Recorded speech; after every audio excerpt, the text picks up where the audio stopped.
All right, everybody. Good evening. We've got the big one on the hook here, everybody. We've hit the jackpot, or at least it kind of feels like it right now, because usually when you're this late into the off season, when you're on the cusp of the preseason starting, there isn't really that much your team can do in free agency to make themselves better. Usually you have a lot of like lateral moves, or maybe you sign somebody because somebody got hurt. This is not one of those moves. This is a big one. This is a big improvement over what the Seahawks currently had, and things have changed, I would say, significantly going into the 2024 season now. So let's talk about it. We've been talking about it for a little while now, but it just came official a handful of minutes ago. Adam Schefter has the scoop. Former Dolphins and Cowboys center Connor Williams reached an agreement on a one-year deal worth up to $6 million, including $3 million guaranteed. So the Seattle Seahawks found a center. Might just be a one-year thing. Could absolutely be a situation where they just borrow him for a year and try to figure out the position long-term somewhere else next year. Totally could be the case. But for this 1 year, we have the services of Connor Williams. So 1 year deal worth up to $6 million. We'll see exactly how the contract shakes out, or maybe they won't ever release that information to us. Sometimes they don't. In order to fit that deal in, we are probably going to have to do a little bit of work. It might be as simple as letting Daryl Taylor go and letting John Radigan go and bringing him back on the minimum. That might do it. You might be looking at a season where we just decide we're not going to have much of an injury buffer. Maybe it'll only be like 1 million or 1.5 million instead of the typical 3. And then we just cross our fingers we don't have a lot of injuries. But they've found a way to make it work. And maybe that way of making it work will actually involve something that I would really like to see, like a DK extension or a Geno extension. But we'll get to that when we get to that. This is pretty big. Connor Williams represents a big upgrade over what the Seahawks were currently sitting on at the position. And he can play multiple positions, and he will represent a significant upgrade at his other potential positions as well. So even if we decide to say that, hey, we're going to bump him over to left guard instead of center, well, he helps a lot. No matter what he does on this team, as long as he's on the field, he helps a lot. So this is great news. We get him in here before the first preseason game, so he gets about a month here of snapping the ball to Geno Smith and proving that those guys can work well together and developing the rapport needed between quarterback and center. So I'm excited. You guys should be excited too. This is the rare August big one. So just to go over Connor Williams again, I know I did this in a previous video, but let's just run down what Connor Williams is so we understand why this is such a big deal. Connor Williams is in his prime interior offensive lineman. He just turned 27 a couple of months ago, should be in the middle of his best years in the NFL. He's nowhere near 30, and he doesn't have a ton of miles on him. Maybe more than the average player at his age, but this should not be a situation where he's just approaching the end of the line here. He's been a starter his whole career. He was a starter in Dallas at left guard, and then he moved over to center when he went to Miami 2 years ago. Last year was the first year of his career where he did not start at least 10 games because he got hurt. Year before that, he played in every game. Year before that, he played in every game, missed 3 starts, but played in them. Year before that, played in every game. So right now, he's being treated as an asset that is an injury risk because he's coming off a big injury, and I'm not going to sit here and say that that's an erroneous conclusion to draw about him.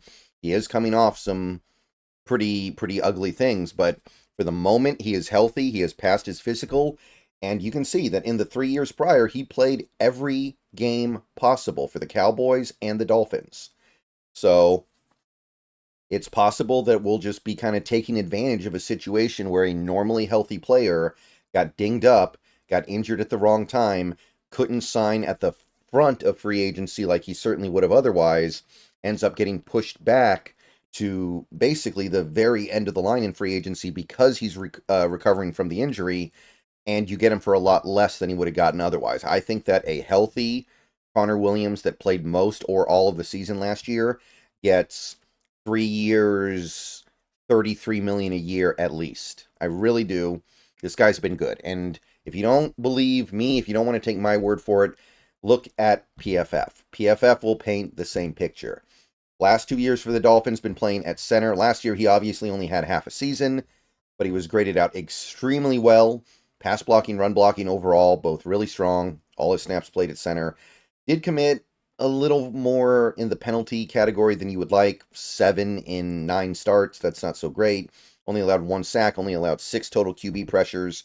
And let's keep in mind here, and as we go to what he did in 2022, also for the Dolphins over a full season, where he played over 1,050 snaps, he's playing on that Miami offensive line that is doing creative stuff, that is moving players around, that is doing the exotic things that we're looking for from offensive linemen. So this is not an immobile guy. This is not a phone booth guy. This is a guy who moves around and actually offers versatility. So, again, graded out well. Really good overall. Run blocking, excellent. Pass blocking, pretty good. Allowed 3 sacks and 15 pressures. This was a full season, by the way.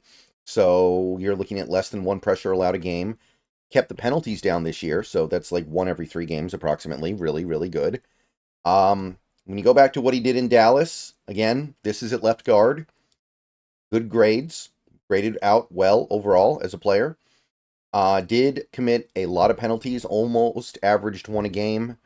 Only allowed 13 pressures, though, so he's keeping things clean on a snap-to-snap basis. And realistically, this is the 1 year where Connor Williams was a penalty machine. Other than that, it's been either he hasn't played enough games to be a true penalty machine, or he's kept a pretty good lid on it. So there are some things going on in Dallas that seem like they're just intrinsically more penalized, so I don't want to say that's Connor Williams' fault. So we're going to see what he does here. But he really hasn't been that bad with the penalties overall. It's been like 1 year and then 1/2 of a year where it got a little bit ugly. And the year before that, 2020, the COVID year, he played a ton of football, over 1,100 snaps, and committed 4 penalties, allowed 4 sacks, allowed 30 pressures. So that's going back pretty far into his career. Obviously, this year, not quite as prolific as he was in pass protection in other years, but still graded out well. And he played basically every snap available to him. So Connor Williams, the man can play. The man is one of the best centers in the league. And the only reason why we have access to him is because he was coming off a major injury at the end of the season. So this is one of those situations you dream of, I would say. This is a situation where normally this guy would be way out of your price range, but for 1 year. And I know some people are going to say, hey, we should have signed him to a multi-year deal. I don't think he would have taken a multi-year deal. I think he knows if he goes out there this year on that 1-year deal and plays the way that he's played the last 4 years, he's going to get a ton of money next year. And I think he wants that. So if anybody's going to talk about, oh, we should have offered him multi-year, we probably did. And he just didn't want it because the multi-year he gets next year, assuming he plays well this year, is forget about it. But yeah. That's the news. Connor Williams is now a Seattle Seahawk. It's great. It's amazing. It's a relief. Big upgrade over what we had. Even if Oluwatimi was going to be pretty good, this is much better. So now we have to see exactly how things shake out. Still some possibility, I guess, that Connor Williams goes over to left guard and takes Tomlinson's spot and Oluwatimi does start at center, which honestly, I would kind of prefer, but we'll cross that bridge when we come to it. Either way, he makes the team better. All right, see you guys later. Go Hawks. I'll be on stream a little bit later. And yeah, great news. Go Hawks.